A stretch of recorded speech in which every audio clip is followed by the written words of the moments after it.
It's no place to hide for Vijay Mallya. A special court dealing with money laundering cases today issued a non-bailable warrant against Mallya in a fund siphoning case related to his grounded Kingfisher Airlines. The order came even as the Enforcement Directorate argued that Mallya's presence is required as part of the probe into the 900 crore rupee loan issued to Kingfisher by IDBI Bank. Remember, Mallya failed to show up before the investigative agency even after 3 back-to-back summons were issued against him.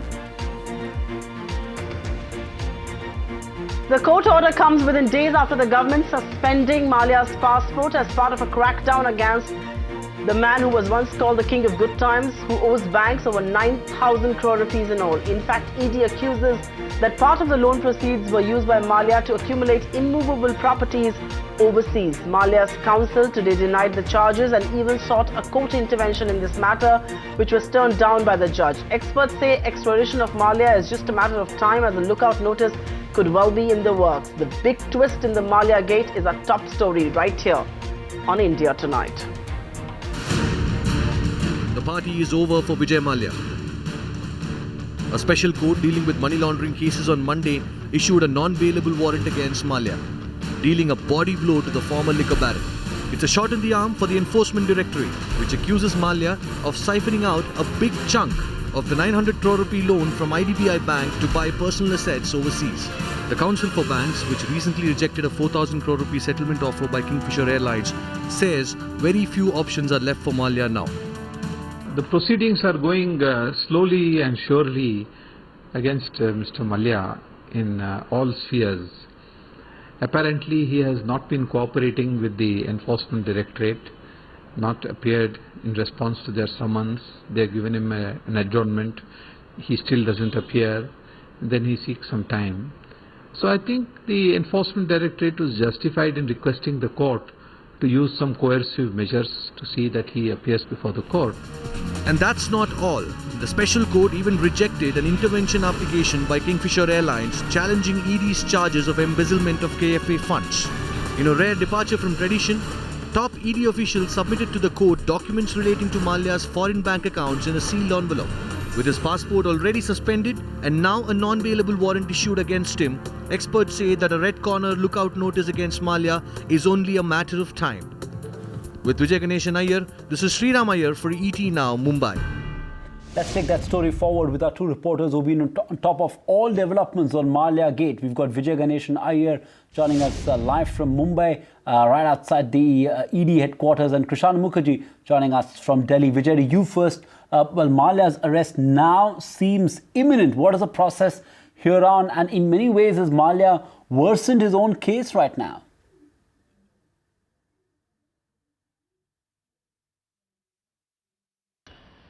Sandeep, as you are rightly pointing out, his arrest is imminent after the PMLA Special Court in Mumbai issued the non-bailable warrant.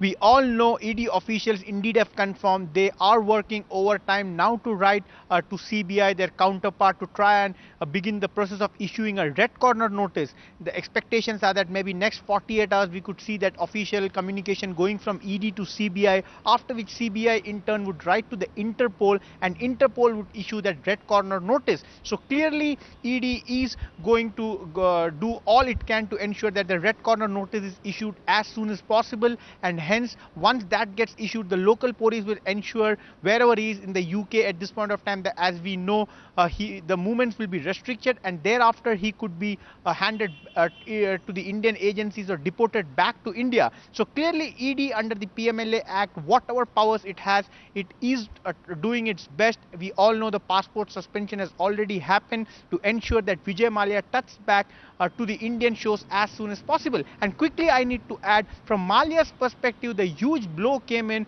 and as we are pointing out in the report also earlier, clearly the joint director of ED in an unprecedented move personally came and handed over a sealed envelope to the judge and said that the facts and figures of this particular accounts of Vijay Mallya in various parts of the world should be kept secret, as this is a very sensitive information and very crucial for the investigations. And that, if I could say, was the turning point for the judge to ensure that the non-bailable warrant will be issued today. So clearly ED has gone all out to ensure that Vijay Mallya is on Indian shores for investigations at any in the shortest span of time, and we'll have to see all eyes on the red corner notice, which they expect the process to begin in next 48 hours or so.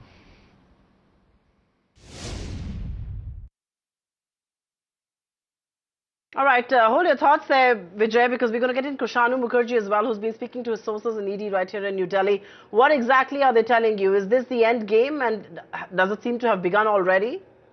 We have to take things from the top. There is one fact that's above all which is clear, is that Vijay Mallya is an accused absconder. He has so far dishonored 3 summons from the Enforcement Directorate's point and has not turned up at the date of questioning twice already.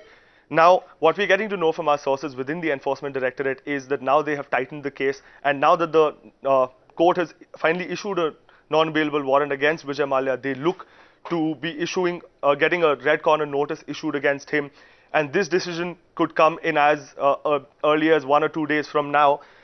Now, they were not sure about a red corner notice earlier on, and why the red corner notice comes into the scene now is because there are certain preconditions that need to be met before a red corner notice is issued against anybody, and the one precondition that was missing thus far was the non-bailable warrant, which is in place now. But now, looking at the larger point, a lot of lawyers have given their points of view on this case. A lot of expert opinion has come in, mentioning that there are still plenty of loopholes that Vijay Mallya still may be able to use and get through it, because we all know that he can afford the best of legal aid in the world and still may be able to wiggle out of this. We know that there was a red corner notice issued against Lalit Modi some years back, which was called back later on. So if Lalit Modi could not be brought back to India, there is a question that is brought on, will Vijay Mallya finally be able to be brought to book?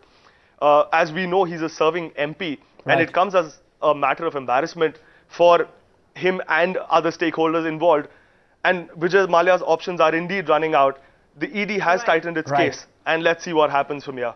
Options are indeed running out. Krishanu and Vijay reporting live on every twist on Mallya Gate. We've got a really stellar lineup of experts analysing all developments on Mallya Gate. What's the next course of action likely from the Enforcement Directorate, and how much of an impact is this really going to have on industry sentiment? We're joined by Mohandas Pai, Soli Sarabji and KTS Tulsi on India Tonight this evening. Thank you so much, gentlemen, for joining us on India Tonight. Mr. Tulsi, I'm going to start with you.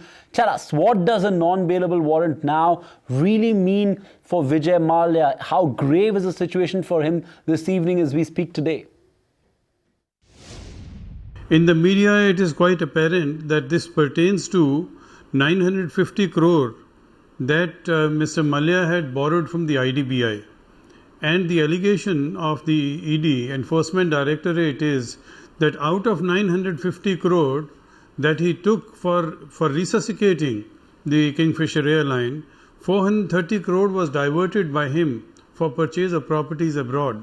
Now, I don't know what is the quality of evidence which ED has in its possession, but if they do have the documents to back this allegation, I think it's going to be very tough going for Mr. Vijay Mallya. Whether he returns or not, life is never going to be same with him again. If a PMLA is a very serious offence, and wherever he would run, he would be liable to, he'll be pursued by the government of India and would be liable to return.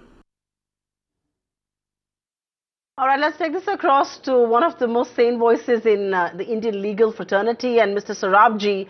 After this NBW that has been issued against Vijay Mallya, what are the options that really exist before him? Well, options may be he may, in his desperation, try to challenge the issue of the non-bailable warrant. He can do that. But I don't think he really succeed, because remember also that his passport has been suspended and it may well be revoked because he has refused to appear in pursuance of the summons issued to him. And if really, I mean, I don't want to advise him, but I think it is the best interest of everyone concerned. He returns to India, makes a good offer, a sensible offer which can be accepted by the banks, and most important to my mind, he must ensure payment of the dues of the employees who've been not paid their dues for months, and which is very absolutely unacceptable. Mohandas Pai, it was great having you on Friday, and you had a very provocative point of view as well. And we were talking about the possibility of a non-bailable warrant being issued against Vijay Mallya. Now that it has happened, what is your reaction to this? No, I think it's a very unfortunate development. I personally feel that the banks and everybody, regulatory authorities, should focus on getting the money. He has given guarantees. The guarantees have been disputed before the DRT. The case has to be decided. There has to be a court judgment against him on the money. They must have proper evidence for the PLM. Just because he is not coming to face in India for whatever reason, he must be very scared. He'll be arrested. And now the scare is coming through. We should have waited till the Supreme Court gave a judgment, and then at least there would have been a pathway for him to come and settle. Now, by jumping the gun, you're vitiating the atmosphere, and you're not gaining anything. What does anybody gain? I mean, is the government trying to show that the rule of law prevails over everybody? I don't know, because for all you know, the non-bailable warrant may be stayed by a court, because he could go to court in India and say, where is the evidence for the non-bailable? I mean, where is the evidence to charge me for anything? I can discuss with you over video, I can discuss with you this, blah, blah, blah. There's so many things. So I think it's very premature, and I think it's wrong strategy. All right, premature and a wrong strategy. But Mr. Tosi, you want to comment on that? And I mean, the whole argument is that these issues are being raised right now. Why weren't they raised earlier? And just to be the devil's advocate, Kingfisher Airlines has been grounded for 4 years now, after all. Many people believe attention has, and like Mr. Pai has been pointing out there, attention has shifted away from trying to extract money out of Vijay Mallya to actually penalizing him.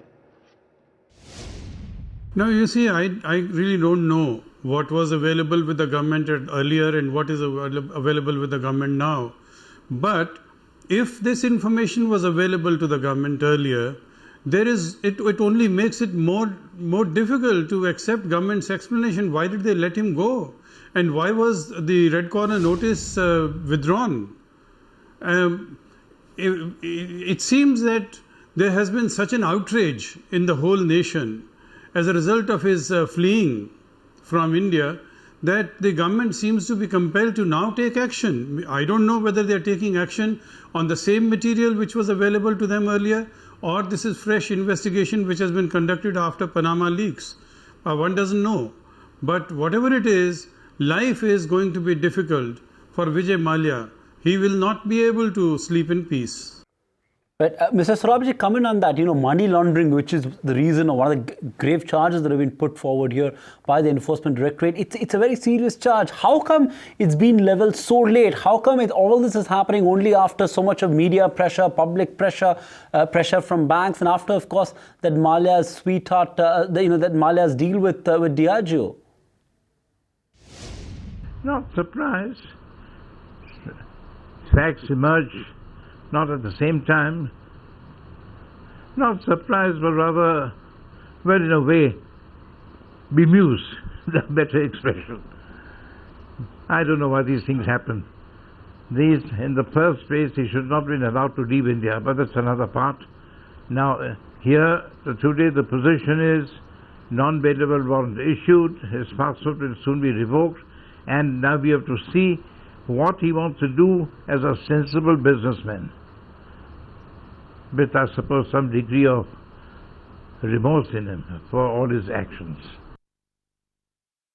One does expect better sense prevails and Mr. Mallya does cooperate with agencies. With Mr. Mohandas Pai, because you are advocating his case, don't you think he erred by not complying with orders, 3D summons, not responding to them? Shouldn't he have been in India already? Look, we can say what we want, but let us look at the clear evidence. The evidence is very clear that the money laundering case was put up after after the whole thing blew up, and he got the $75 million, if I'm right. It was referred to ED or just before that. The matter has been before the DRT for 3 years, from 2013.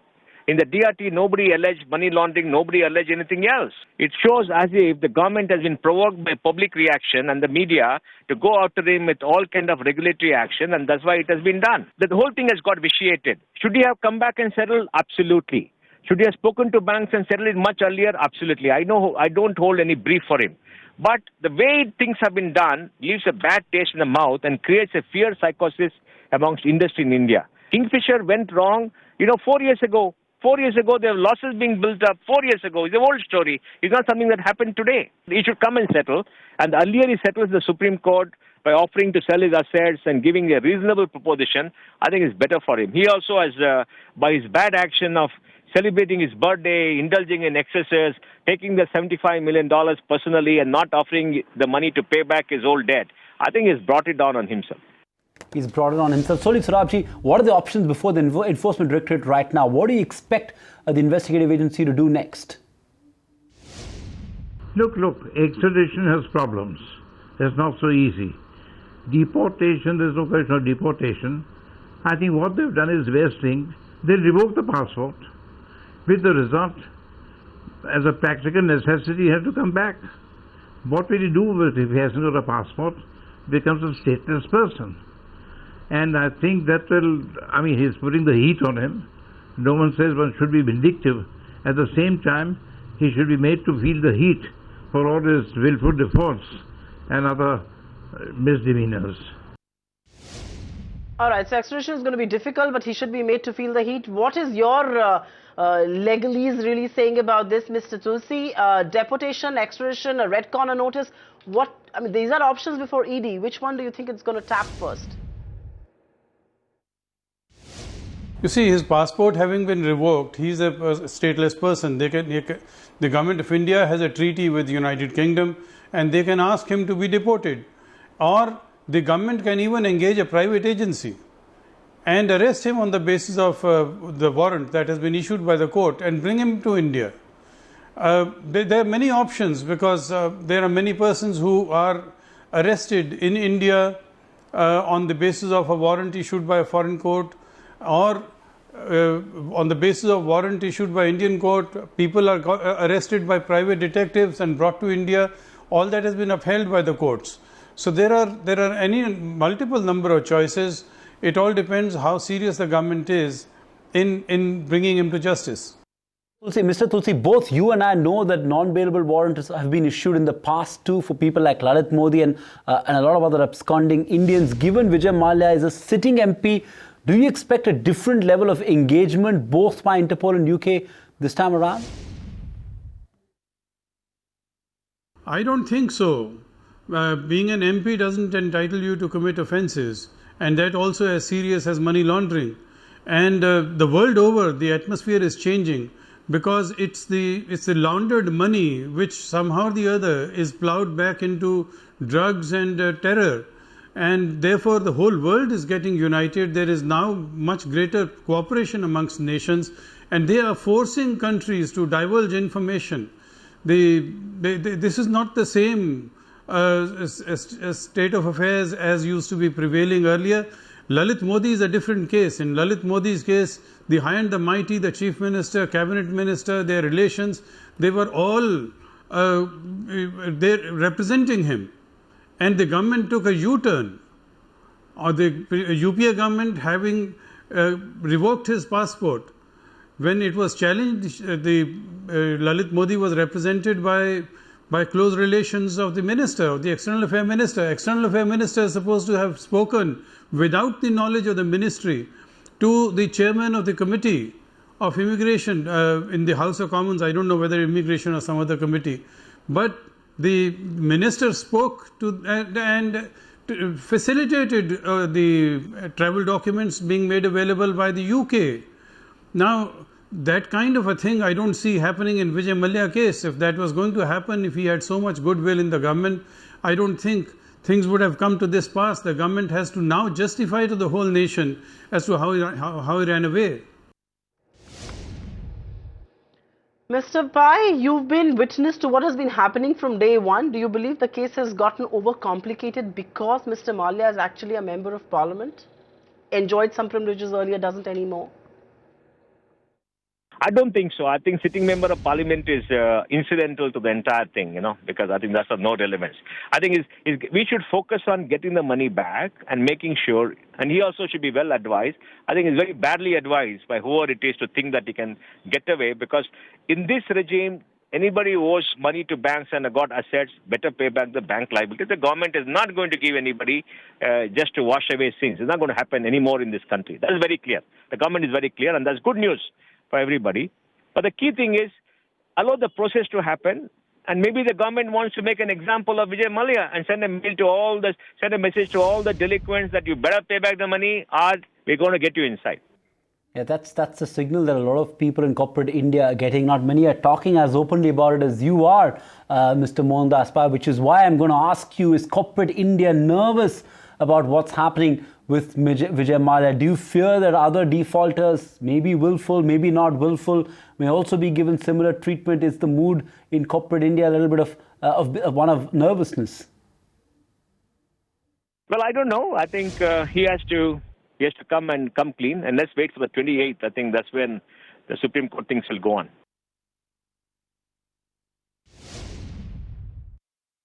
Soli Sorabji, do you expect Vijay Mallya to now return to India with a non-bailable warrant against him, 3 ED summons dismissed, actually ignored, passport at the verge of being revoked? Do you expect him to now take a flight back to India?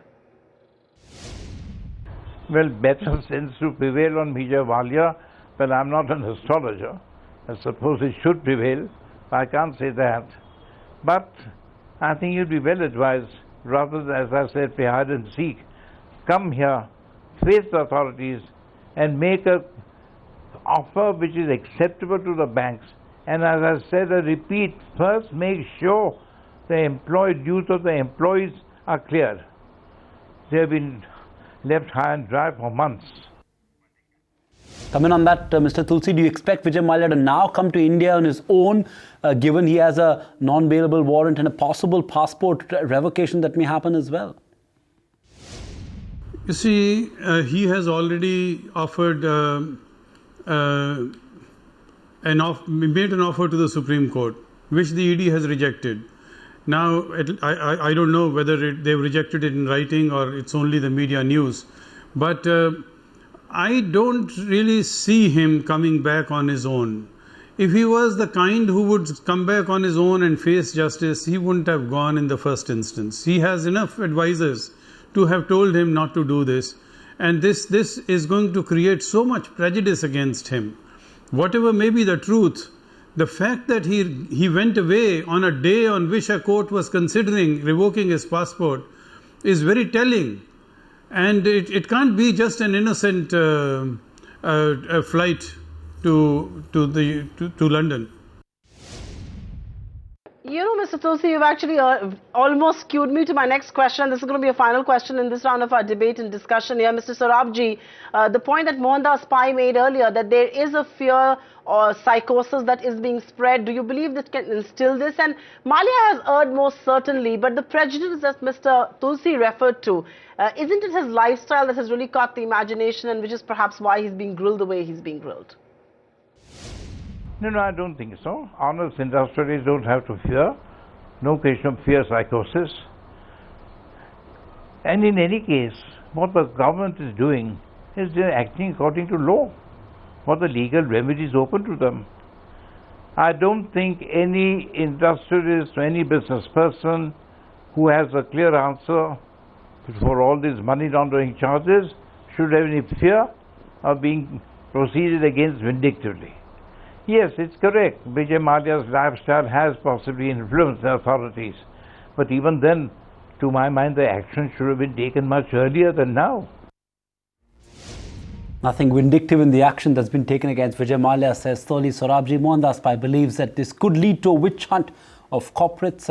KTS Tulsi, Soli Sorabji and Mohandas Pai, thank you so much for joining in and putting things in perspective on Mallya Gate. All I can tell our viewers is that as things unfold, whether Vijay Mallya comes to India, whether he doesn't, whether his passport gets revoked or whether it doesn't, what I can assure our viewers is that we'll be on top of that story and covering every twist and turn relentlessly right here on ET Now. Find us on Facebook at facebook.com/ETNow and don't forget to click the like button. You can also follow us on Twitter at ETNowLive. To stay updated with all our programming, hit the subscribe button on our YouTube channel by logging on to youtube.com/user/ETNow.